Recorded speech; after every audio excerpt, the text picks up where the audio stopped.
மக்கள் நல கூட்டணி தேமுதிக கூட்டணியால் எந்த மாற்றத்தையும் ஏற்படுத்த முடியாது என்று பொன் ராதாகிருஷ்ணன் தெரிவித்துள்ளார். சென்னை விமான நிலையத்தில் புதன்கிழமையன்று செய்தியாளர்களிடம் பேசிய பொன் ராதாகிருஷ்ணன், மக்கள் நல கூட்டணி தேமுதிக கூட்டணியால் தமிழக சட்டசபை தேர்தலில் எந்த மாற்றத்தையும் ஏற்படுத்த முடியாது. திமுக அதிமுகவை ஆட்சிக்கு கொண்டுவர வேண்டுமென்ற நோக்கில் இந்த கூட்டணி அமைக்கப்பட்டுள்ளது என்றும், இது மக்கள் நலனில் அக்கறை இல்லாத கூட்டணியே என்றும் தெரிவித்தார். ஆனால் மிக வலுவான கூட்டணியை அமைக்க பாரதிய ஜனதா முயற்சி மேற்கொண்டுள்ளது. தேசிய ஜனநாயக கூட்டணி 234 தொகுதிகளிலும் போட்டியிடும் என்றும், நாங்கள் தேர்தல் வெற்றி பெறுவோம், எங்கள் ஆதரவு இல்லாமல் எந்த கட்சியும் ஆட்சி அமைக்க முடியாது என்றும் பொன் ராதாகிருஷ்ணன் தெரிவித்தார். வெற்றி பெறாவிட்டாலும் முதல்வராக வாய்ப்பே இல்லாவிட்டாலும் முதல்வர் வேட்பாளராக அறிவிக்கப்பட்டதற்கு விஜயகாந்துக்கு வாழ்த்துக்களை தெரிவித்துக் கொள்கிறேன் என்று பொன் ராதாகிருஷ்ணன் கூறினார்.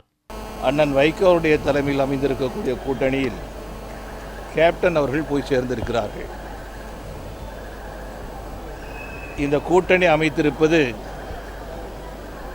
இந்த இரண்டு கட்சிகளில் திராவிட முன்னேற்றக் கழகம் அல்லது அண்ணா திராவிட முன்னேற்றக் கழகம் இரண்டு கட்சிகளில் ஒன்றை ஆட்சிக்கு கொண்டு வர வேண்டும் என்ற நோக்கத்தோடு மட்டுமே இந்த கூட்டணி அமைக்கப்பட்டிருக்கிறது என்று சொல்லி நான் கருதுகின்றேன். இது தமிழக மக்களுடைய நலனுக்கு விரோதமாக, எதிர்பார்ப்பிற்கு விரோதமாக அமைக்கப்பட்டிருக்கக்கூடிய கூட்டணி. ஆகவே இந்த கூட்டணியின் மூலமாக தமிழகத்திற்கு எந்த நன்மையும் கிடைக்கப் போவதில்லை. ஒன்றும் கவலை கிடையாது. பாரதிய ஜனதா கட்சி கடந்த காலத்தை போல அல்ல. நாங்கள் வலுவாக இருக்கின்றோம். நாங்கள் ஏற்கனவே நேற்று முன்தினமே எங்களுடைய மாநில தலைவர் அவர்கள் அறிவித்திருக்கின்றார்கள். தமிழகத்தில் இருக்கின்ற அனைத்து தொகுதிகளிலும் தேசிய ஜனநாயக கூட்டணி போட்டியிடும் என்பதை நேற்று முன்தினமே நாங்கள் அறிவித்து விட்டோம்.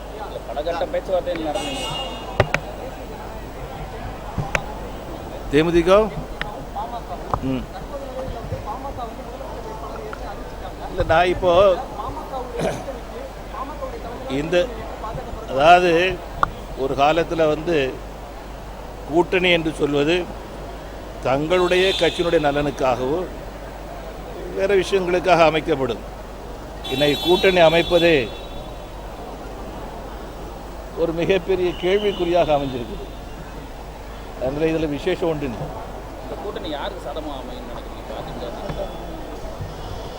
நிச்சயமாக பாரதிய ஜனதா கட்சி தமிழகத்தில் இந்த கூட்டணி, எங்களுடைய கூட்டணி வலுவுள்ள கூட்டணியாக அமையும்.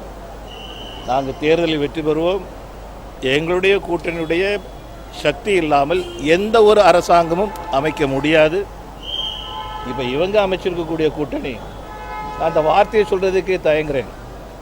காரணம், இது மக்களுக்கு, தமிழக மக்களுக்கு பயன் தரக்கூடிய ஒரு கூட்டணி அல்ல. மரியாதைக்குரிய அண்ணன் வைகோ அவர்கள் இந்த தலைமையை ஏற்றிருக்கிறார். அதனால் நான் அதிகமான விமர்சனங்களை வைக்க விரும்பவில்லை. கேப்டன் அவர்கள் இன்றைக்கு முதலமைச்சர் வேட்பாளராக அறிவிக்கப்பட்டிருக்கின்றார். வெற்றி பெறாவிட்டாலும் கூட, முதலமைச்சர் ஆவதற்கான வாய்ப்பே இல்லாவிட்டாலும் கூட, என்னுடைய அருமை சகோதரன் என்கின்ற காரணத்தினாலே வேட்பாளராக அறிவிக்கப்பட்டதற்கு என்னுடைய வாழ்த்துக்களை தெரிவித்துக் கொள்கிறேன்.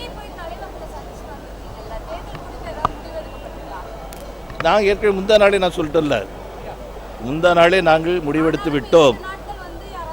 நேற்றைக்கு முன்தினம் நீங்கள் பார்த்துருப்பீங்க, நேற்றைய செய்தி வந்திருக்கோன்னு நினைக்கிறேன். பத்திரிகைகள் வந்ததா தேசிய ஜனநாயக கூட்டணி தமிழகத்தில் இருக்கின்ற 234 இடங்களிலும் போட்டியிடும். வந்துடல, அதான் நாங்கள் ஏற்கனவே முடிவெடுத்துட்டோம். நாங்கள் முடிவெடுத்து நாங்கள் எங்களுடைய வேலைகளை ஆரம்பிச்சாச்சு.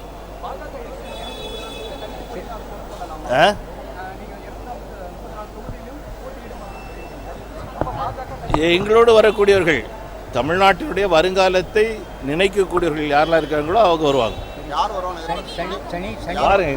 இன்னும் சில நாட்கள் அது தெரியும்.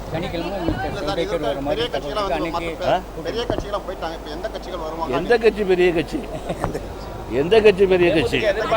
அண்ணா திராவிட முன்னேற்ற கழகம் பெரிய கட்சியாக இருந்திருந்தால் எதுக்காக அவங்க கூட்டணிக்காக அவங்க அலையன்ஸ் போடுறாங்க.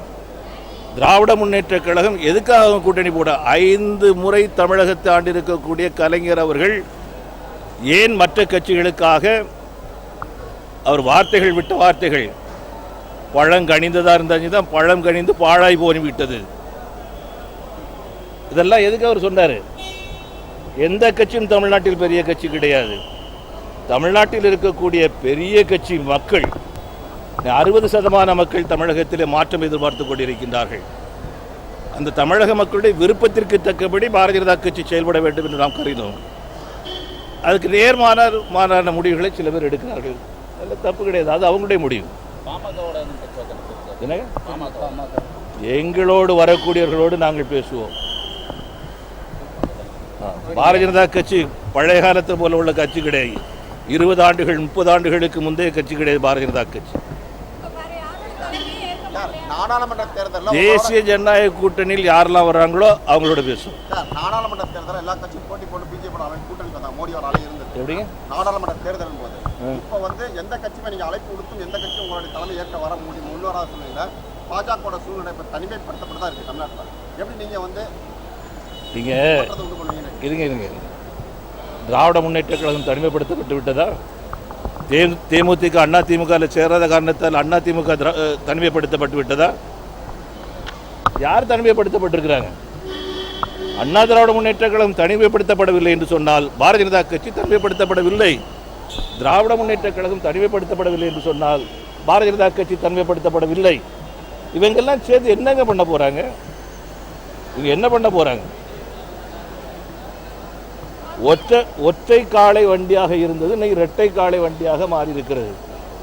ஆனா இதை ஓட்டக்கூடியவர்கள் யார்? இதை ஓட்டக்கூடியவங்க யாரு? அது மக்கள் சொல்லுவார்கள்.